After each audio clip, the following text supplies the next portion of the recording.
하나님의 말씀 창세기 4장입니다. 4장 6절에서 9절까지 말씀 한 절씩 교독하여서 읽겠습니다. 제가 먼저 한 절 읽겠습니다. 여호와께서 가인에게 이르시되 내가 분하여 함은 어찌미며 내가 안색이 변함이 어찌 됨이냐. 내가 선을 행하면 어찌 낯을 들지 못하겠느냐. 선을 행하지 아니하면 죄가 문에 엎드려 있느니라. 죄가 너를 원하나 너는 죄를 다스릴지니라. 가인이 그의 아우 아벨에게 말하고 그들이 들에 있을 때에 가인이 그의 아우 아벨을 쳐 죽이니라. 여호와께서 가인에게 이르시되 내 아우 아벨이 어디 있느냐. 그가 이르되 내가 알지 못하나이다. 내가 내 아우를 지키는 자니이까. 아멘. 이번 주 수요일 3월 5일이면은 사순절이 시작이 됩니다. 사순절은 예수님께서 십자가에서 죽으시는 그 주간 부활절을 기준으로 그 전으로 주일을 제외한 40일을 말해요. 주일을 제외하면 일주일이 며칠이 되죠? 6일이 되죠. 그러니까 사순절의 시작은 월요일이나 일요일 되지 않고 늘 수요일이 됩니다. 그래서 제의 수요일이라는 별명을 가지고 있어요. 제의 수요일이라는 건 뭐냐면 우리가 언젠간 생각하기 싫을 수도 있지만 한 줌의 흙이 되고 재가 되는 날이 있지 않습니까? 그렇죠. 우리가 그런 날이 있다는 걸 늘 염두하고 살아야죠. 남의 얘기 아니고 내 얘기라는 걸 알아야죠. 그 제의 수요일 날 제를 이마에 바르며 내가 흙으로 돌아가 주님 나라에 내 영혼이 들어갈 날을 준비하겠습니다.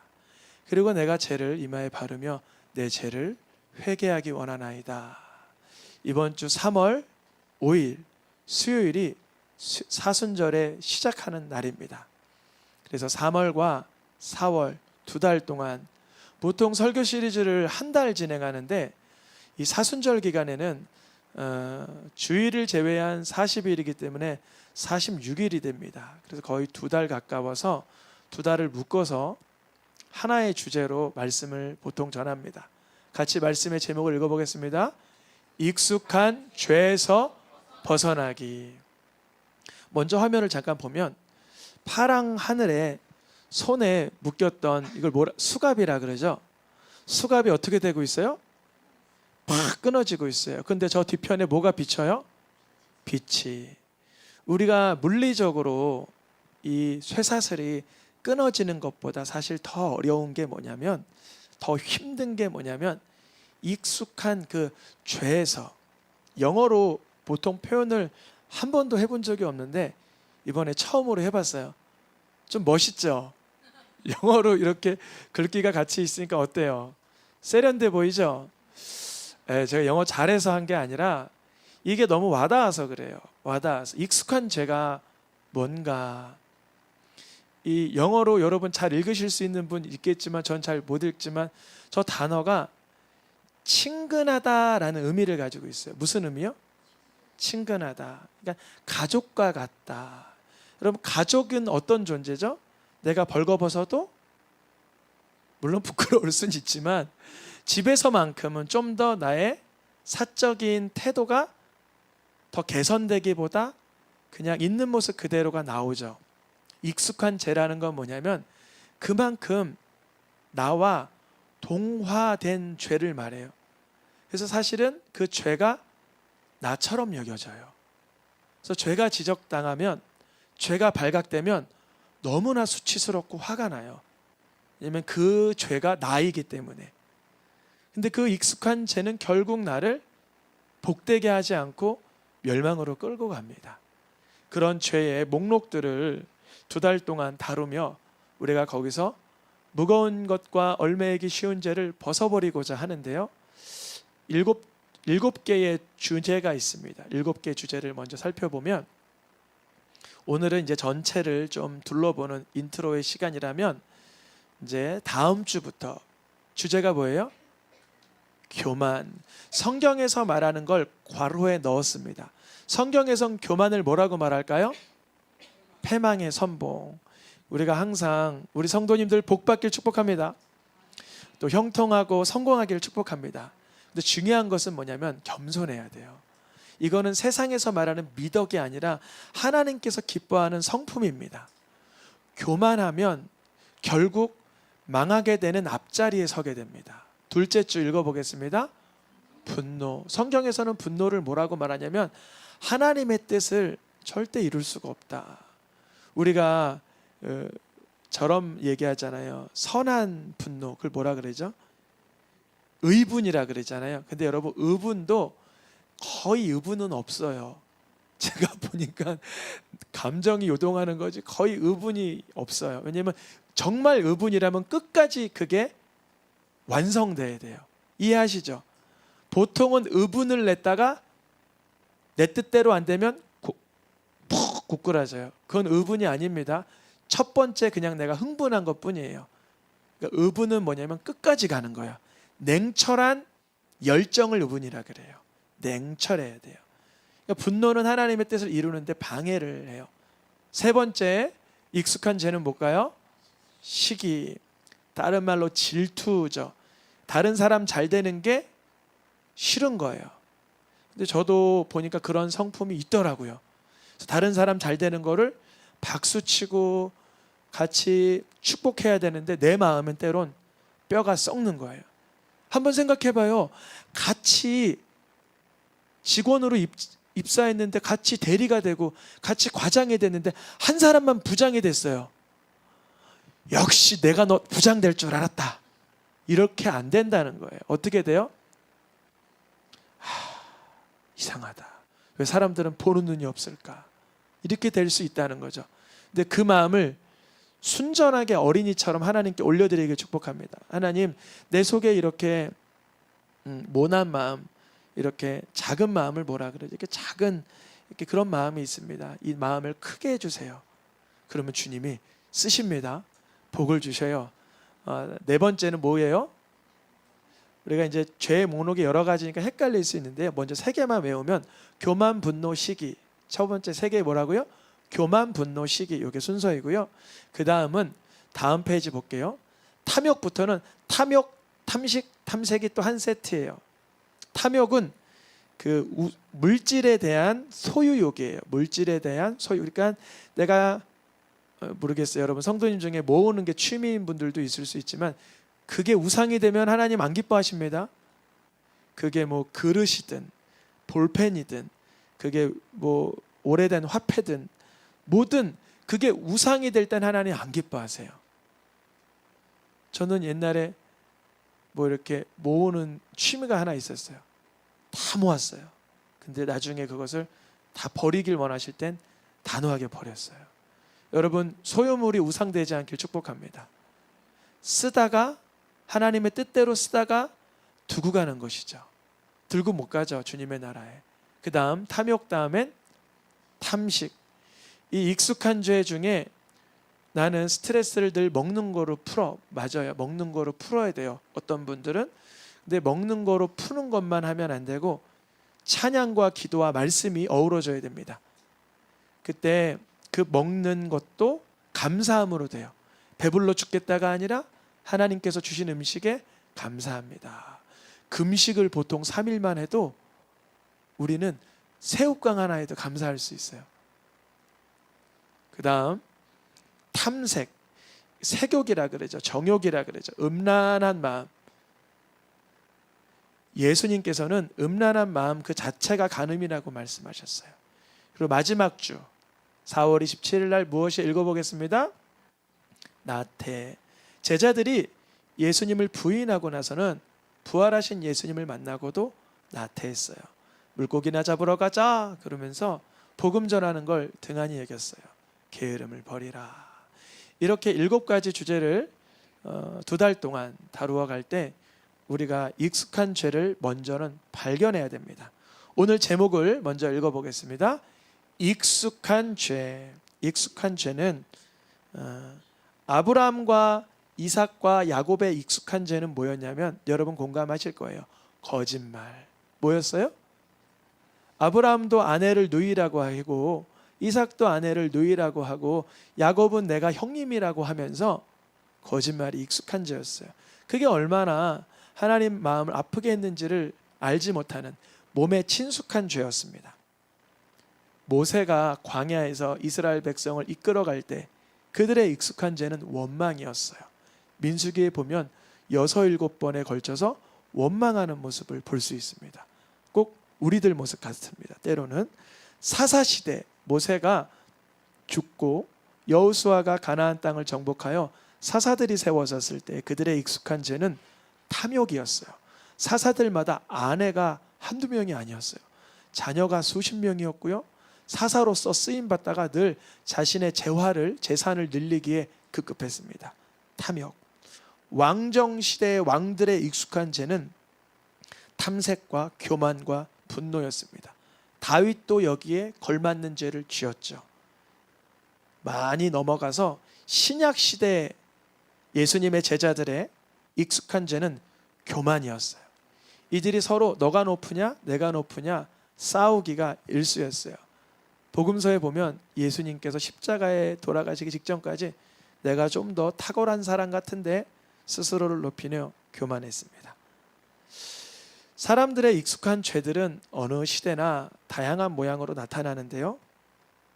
창세기 6장에 보니까 사람의 죄악이 가득하고 항상 악하고 부패하여 포악함이 땅에 가득할 때면 하나님이 심판을 하십니다. 그것이 바로 노아의 홍수였죠. 우리 삶 속에서도 그래요. 내가 익숙하던 친숙하던 죄가 나를 처음에는 습관인 것처럼 작은 문제인 것처럼 나를 달콤하게 유혹할 때 있지만 그것이 내 가산을 탕진시키고 나를 전복시킬 때 있다는 것입니다. 그래서 주님께서 우리에게 하시는 말씀이 베드로전서와 요한계시록에 이렇게 말씀합니다. 빨간 글씨 읽어보겠습니다. 이방인의 뜻을 따라 행한 것은 지난 때로 족하도다. 그 죄는 하늘에 사무쳤으며. 오늘 조금 교만해도 됩니까? 이미 우리가 교만한 삶을 산 걸로 족합니까? 여러분, 우리 더 이상 교만하지 않아도 교만의 주머니는 꽉 찼습니다. 거짓말해도 괜찮습니까? 이제 거짓말의 죄는 하늘에 사무쳤습니까? 사무쳤어요. 오늘 또 분노할 필요는 없어요. 물론 내 마음에 분노가 올라오고 혈기가 올라오고 원망이 올라오고 증오가 올라오고 게으름이 올라오고 다양한 어둠의 공격들이 우리에게 밀려오나 이렇게 선포하면 돼요. 나 이미 조카리만큼 죄 졌어. 선포하길 축복합니다. 나 이제 더 이상 죄 짓지 않아도 충분해. 이미까지 지나간 때로 족하다 선포하길 축복합니다. 본인 스스로도 알지 못하여 계속적으로 반복하여 짓는 죄를 익숙한 죄라고 해서 그게 친숙해질 때 내 자신처럼 여겨진다고 했습니다. 그런데 중요한 것은 여기서 이 죄가 점점 나를 묶어간다는 거예요. 나를 얽어맨다는 거죠. 여기 익숙한 죄에서 벗어나는 방법은 스스로는 불가능합니다. 이유는 자기 자신이 모르기 때문에. 안다고 해도 그 알은 잘못된 알미죠. 너 좀 교만한 것 같은데 겸손하면 좋겠다. 그래. 뭐 다 그렇지 뭐 이런 거죠. 좀 나태하고 게으른 것 같은데 부지러운 거 한 것 같았다. 나 그래도 최선을 다하고 있어. 너 그 술 끊고 담배 끊고 도박 끊으면 좋겠다. 조금 즐기자. 모든 것이 다 내 속에서 어느 정도 통용된다라고 생각하는, 이 정도는 상식이라고 생각하는 그 죄, 익숙한 죄의 원형입니다. 무슨 말이냐면 이 익숙한 죄는 생각에서 말에서 먼저 우리를 익숙하게 만들어요. 어디에서요? 생각과 말에서 익숙하게 만들어요. 사단의 방법이에요. 머릿속에서 음란의 생각, 교만의 생각, 증오의 생각, 이런 생각을 할 때 우리 무슨 생각하냐면 나 생각만 한 거지 아직 죄는 저지르지 않았어. 그런데요, 성령을 체험한 사람은요, 이 생각이 얼마나 혹독하고 강력한지를 깨닫게 됩니다. 아멘입니까? 여러분, 사소한 거지만 물건을 사다가 상인이 나에게 이렇게 나쁘게 행동했어요. 순간 그 상인이 내가 미울 수도 있겠죠. 근데 이 사람을 내가 미워한다는 표현은 안 하지만 머릿속에 들어오면 하나님께 이것을 내어드려야 돼요. 아멘입니까? 목사님 뭐 그렇게 착하게 살아요. 이건 착하고의 문제가 아니라 그게 익숙한 죄의 시작점이라 그래요. 사단은 이렇게 공격하는 거예요. 생각을 좀 못되게 해도 돼. 그 사람을 너가 미워하는 건 너의 자유야, 감정이야, 의지야. 너의 그 마음까지 왜 그렇게 단속받으려 그래. 그렇게 어렵게 살지는 마. 사단의 공격이에요. 그게 이제 어느 날 서로 머릿속에서 있다가 어디로 나올까요? 입으로 나와. 근데 이제 입으로 그 말이 나오는 오늘 나쁜 일이 있었는데 그 사람 정말 밉다? 라고 말이 나올 때까지 이미 여기서는 완전 익숙해진 거예요. 친숙해져서 그 상인이 내가 밉다라는 게 나에겐 신뢰가 된 거예요.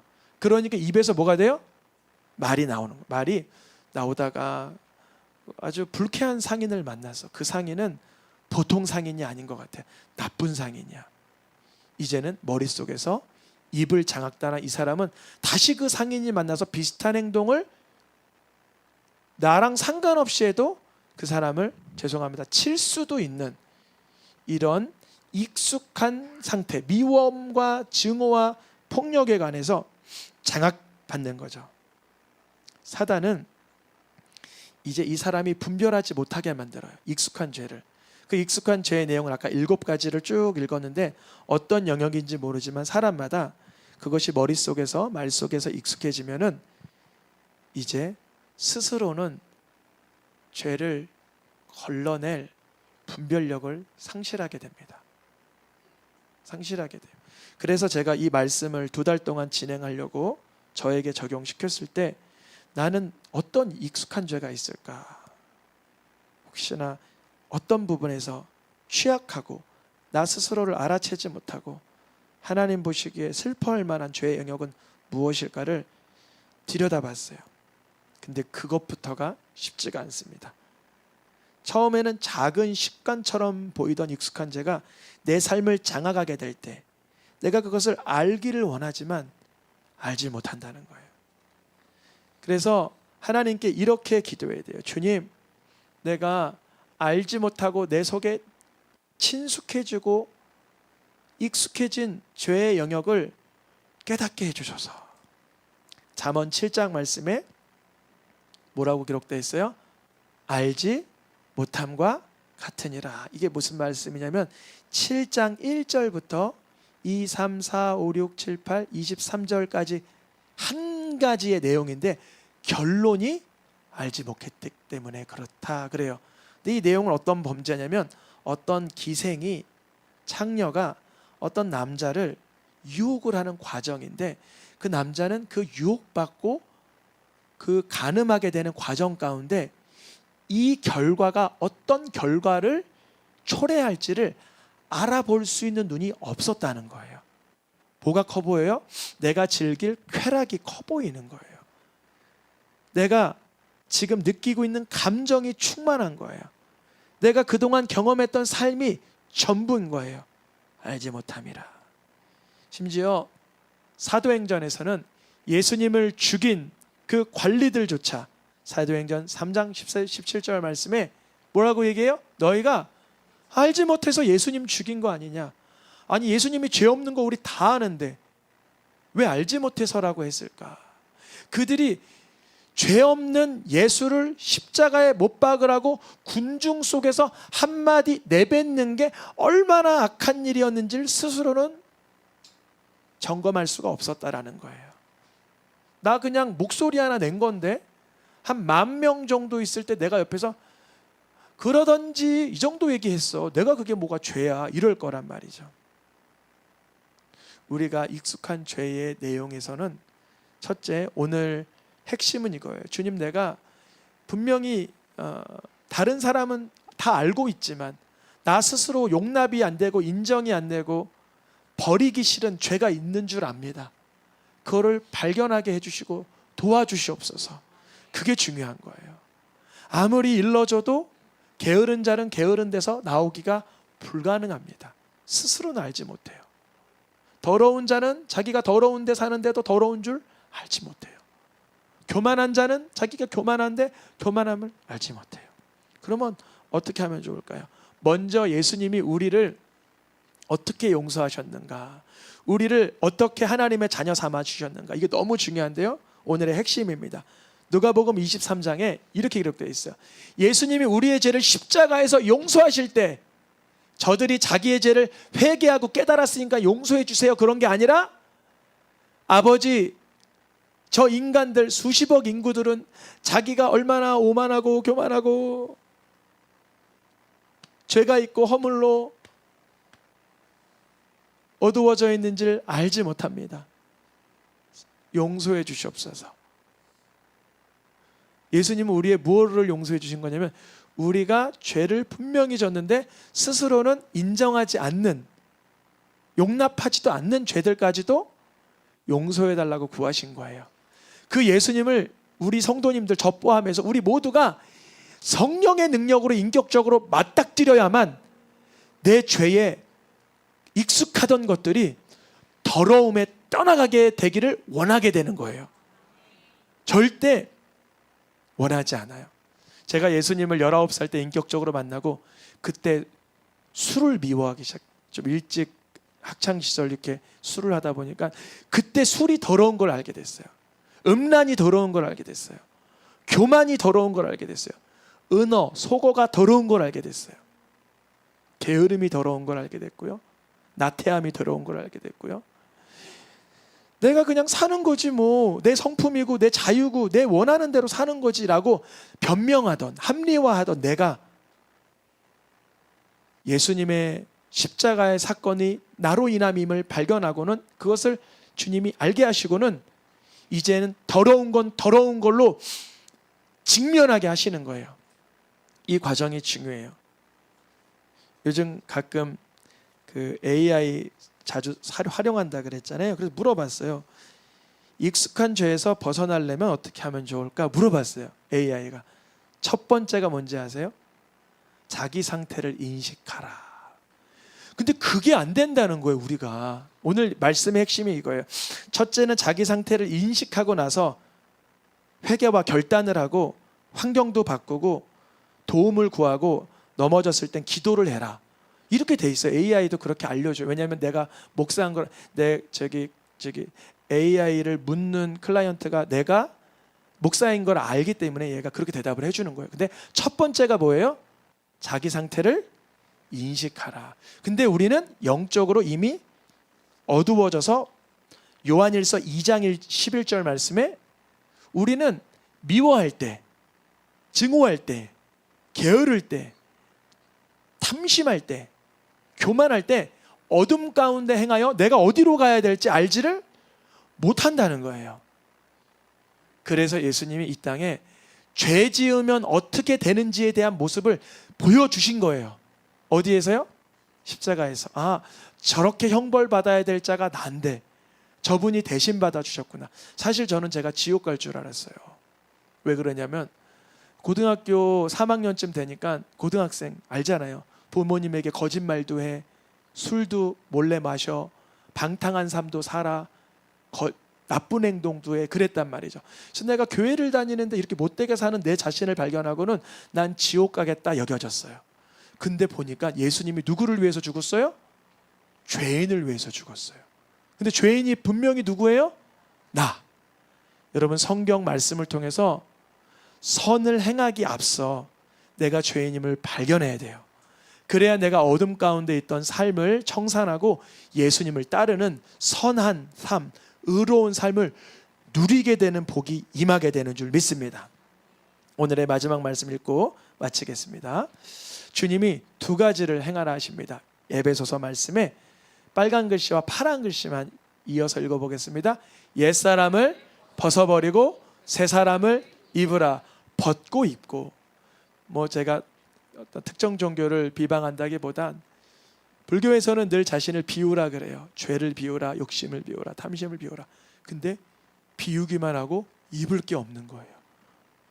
비운 상태로 홀몸으로 살아야 되고 알몸으로 살아야 돼요. 근데 우리는 입을 것이 있으니 예수 그리스도의 구속의 은혜를 내 마음에 믿음으로 받아 예수님의 삶을 내 삶으로 새 사람으로 입게 되는 거예요. 내가 죄를 버릴, 교만을 버릴 뿐더러 더 나아가 겸손을 추구하고 분노를 버릴 뿐 정도가 아니라 온유를 추구하고 탐욕과 탐심을 버릴 정도가 아니라 절제와 구제와 선교와 섬김을 실천하고 새 사람을 입으라. 우리 이 사순절 2달 동안 우리 새생명 모든 성도님들 잘 모르겠어요. 익숙한 죄가 뭔지. 거기서 벗어나는 축복과 위력이 나타나기를 축복합니다. 시간 찬양하며 기도하겠습니다.